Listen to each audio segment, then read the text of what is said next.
If I had to start my career today in 2026, knowing everything that I know now, I would definitely not do it the way that I did it, say, 25 years ago. I spent 25 years in this industry.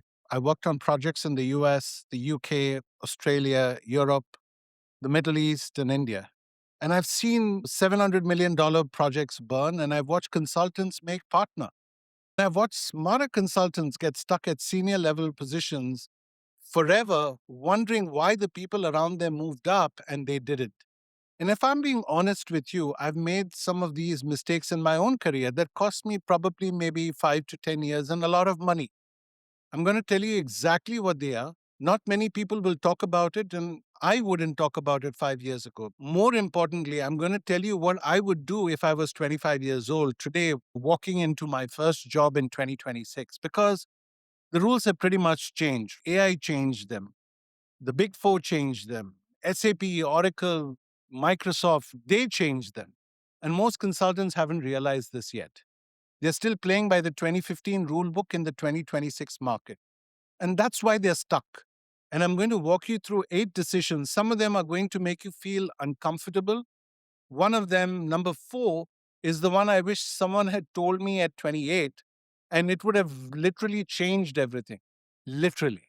So stick with me till the end because the last one is the most important and almost nobody talks about it. So here's the full plan.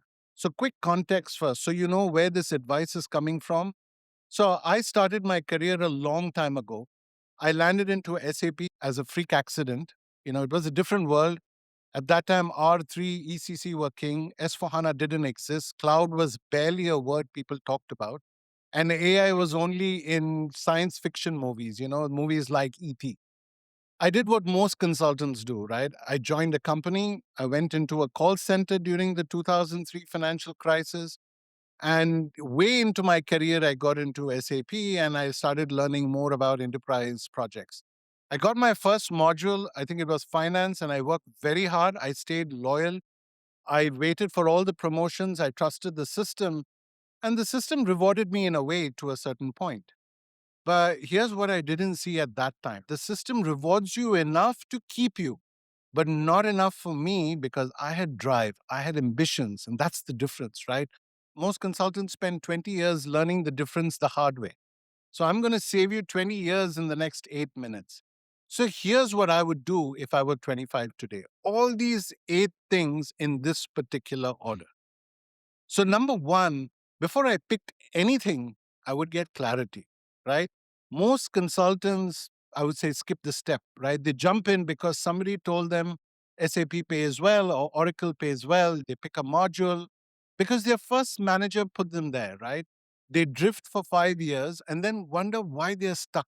And even worse, most people don't even pick, they follow, right? So, your friend joined SAP, so you joined SAP. Your cousin is in FICO, so you went to FICO.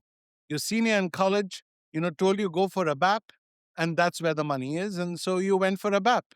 Nobody actually thought about whether it fit you, right? You just followed the crowd because it felt safe. It's not safe. It's the most expensive mistake you can make. And the second mistake is worse. You ask for advice from people who don't know enough to give it to you. Your uncle who works in IT, your friend who joined SAP 2 years ago, your manager who hasn't worked outside one company in 15 years. Now, they tell you what worked for them in their world, but their world doesn't exist anymore. You take their advice, you follow it, and 5 years later, you realize that they had no idea what they were talking about. So, if I were 25 today, I would slow down before I sped up, right? I would ask myself one question first. Do I want to be in the technical side or do I want to be in the functional side? Technical means, ABAP, bases, integration, BTP, development, cloud. You're closer to the system, you're closer to the code. Functional means that you're closer to the business. So you're talking about finance, supply chain, HR, manufacturing, maintenance. Two completely different careers and different skills, different people, different money. You have to pick. You can't get both.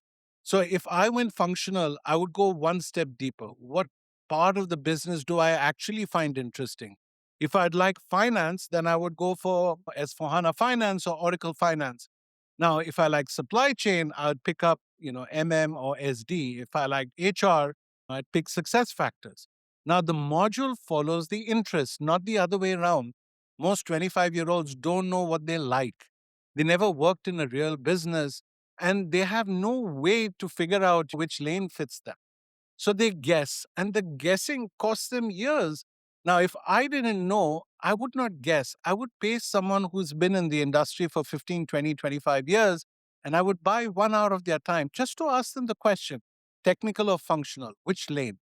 Yes, I'm pretty much telling you, pay a mentor. I know how it sounds, but hear me out anyway. The math is very simple.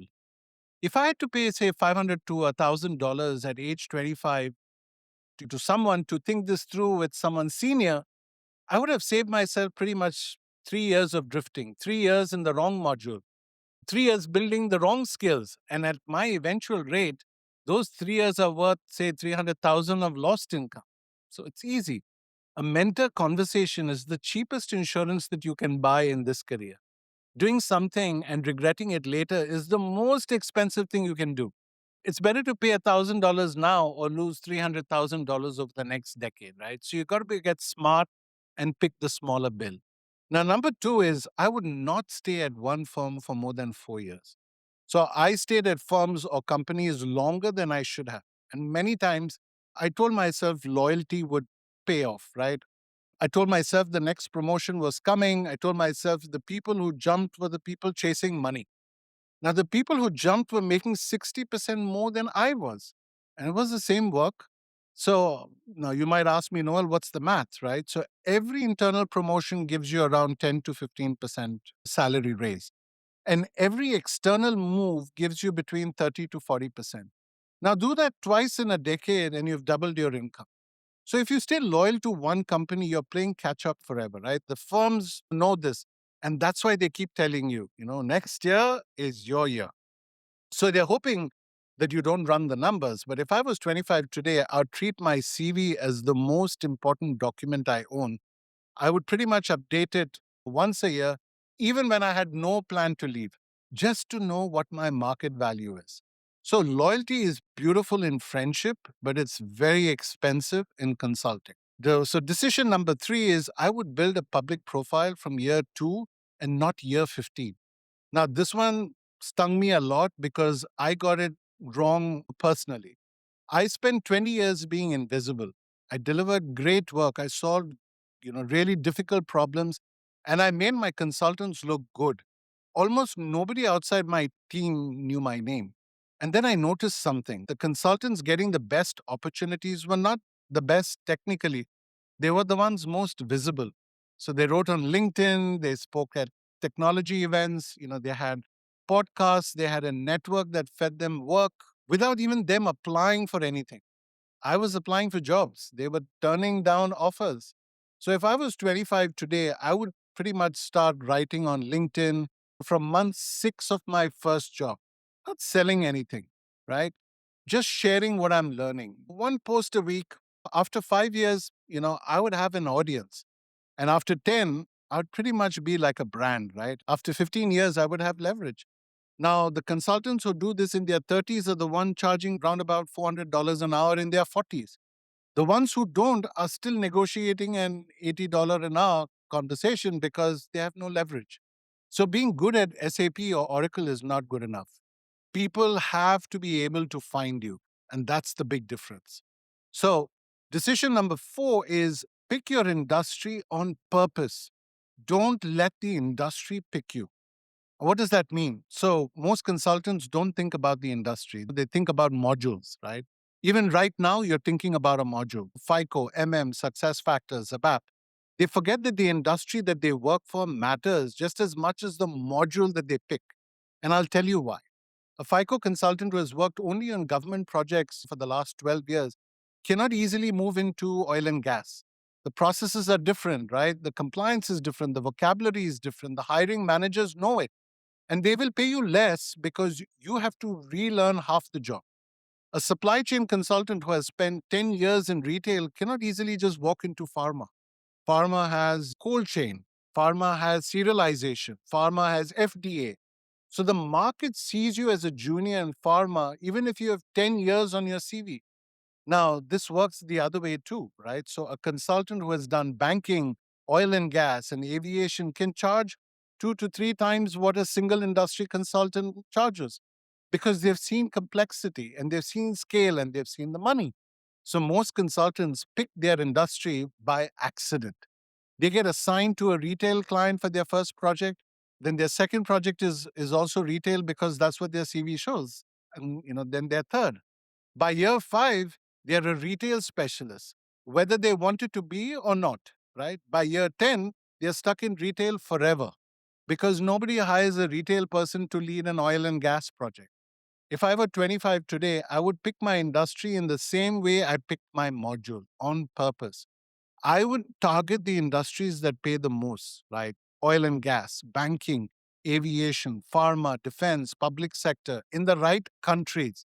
Now, these industries have bigger budgets, longer projects, and more complex problems, which basically means they have higher rates and longer engagements. So, I would avoid the industries that pay the least, at least at the start. Now, I'm not going to name them all, you know what they are. The industries where every project is a fixed price race to the bottom, where the budgets are tight and the consulting fees are squeezed. Build experience there later if you want, but don't start there. And if I had to take a project in a low paying industry early in my career to pay the bills, I would treat it like a 1 year stop, yeah, not a career. The minute I had the chance to switch, I'd switch. The consultants who think about industry from year 2 are the ones charging $300 an hour by year 12. The ones who don't are still in the same industry 20 years later, wondering why their rates aren't moving. So your industry is on your CV forever. So pick it like it really matters because honestly, it does. Now, number 5, the one that I told you to wait for, right? Get onto an international project before you turn 30. Now, listen carefully. This one matters more than anything else that I'm talking about. Geography is the single biggest hidden multiplier in your SAP career, bigger than certifications, bigger than your module, bigger than your firm. So, this is the brutal truth, right? A FICO consultant in India makes between $25 to $40 an hour. The same consultant on a Saudi project makes maybe around $150 to $250 an hour.